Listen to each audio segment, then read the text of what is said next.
Hey boys and girls, Lucky here and welcome back to another video. So today we will be checking out the Rode Videomicro that you can see right here with an unboxing as well as a test. So remember the vlog that I did, the day in the life of Lucky video? Yes, I was using my phone for all of that video, and of course the quality because of that was kind of bad. So I still got another camera. I got a Panasonic Lumix G6, however the inbuilt microphone there is kind of crappy, so that's why I got the Rode Videomicro.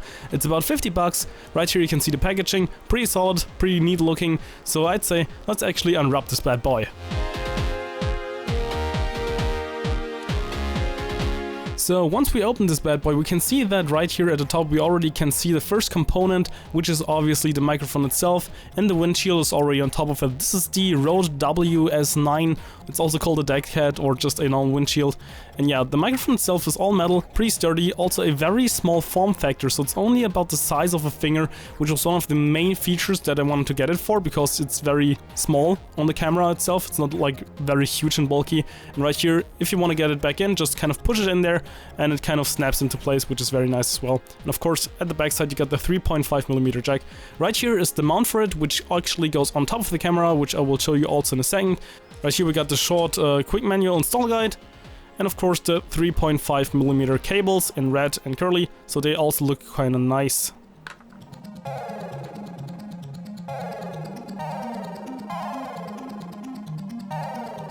Alright, so let's install the actual microphone now. So this is my Lumix G6 by Panasonic.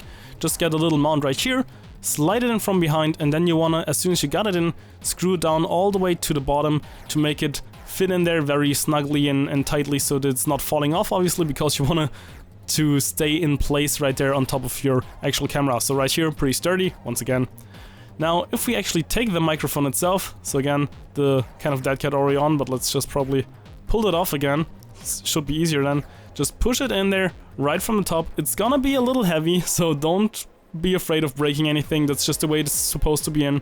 Then once again, after you've put it in there, put the little dead cat back on, or the normal windshield, depending on what you would like to call it. After that, just plug in the audio source cable right here, the 3.5mm, both sides in the camera, and then of course also the microphone. Keep in mind, this does not need any phantom power stuff like that. It's completely powered by the camera, which was also another big plus for me, because I do not want to fiddle around with any additional batteries.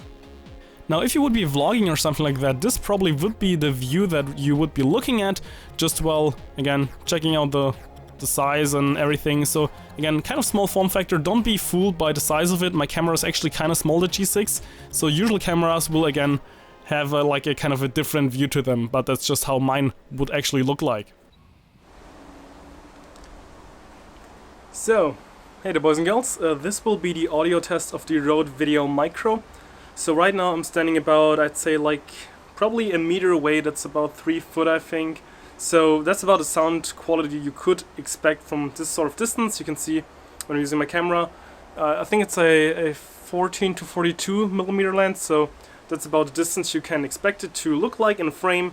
Then if I'm moving in a little closer, in some sort of more like a face-up scenario. Let me actually try to get this to focus, like so. So from this distance, this would probably be like about half a meter away, maybe like about 2 foot or so. So I'm fairly close in now, and the quality should be better, since the closer you are to the microphone, obviously, the better the sound quality should be. So I think that should be something you always take into consideration. Right now it's some sort of a windy day, so this is also a good test for a dead cat. I can see the little hairs on it are moving slightly, so I'm not sure if you can hear some sort of a noise in the background. And there will be probably some noise anyways, since the leaves and the trees in the background are moving, so that might be something that you could pick up with a microphone. Usually the mode it's in, it's going to it is supposed to actually for the majority of the time pick up the things that are coming in from the front, like so, and not the things behind it. So also if you're doing some sort of an interview style, that might not be the very best thing. However, again, if I'm getting further back again, and I'm hoping that it'll pick up the focus now as well. So again, this is probably the furthest away. That's about 4 foot I think, so about like a little more than a meter, like 1.20 meters or so. And I'm right next to the wall now, so that's as far away as I can get right here, and I think it's usually kind of the maximum distance you want to engage if you still want to have clear audio. Of course, the audio, if it's like further away, will still be decent, I think. It will still be good, but like, of course, with the Rode Videomicro, it's kind of a microphone that you kind of want to be in a little closer. It's more of like a vlogging mic in kind of that regard. So I think you really want to have kind of this distance towards the microphone, I think. So this was my little audio test for it. I hope you enjoyed it.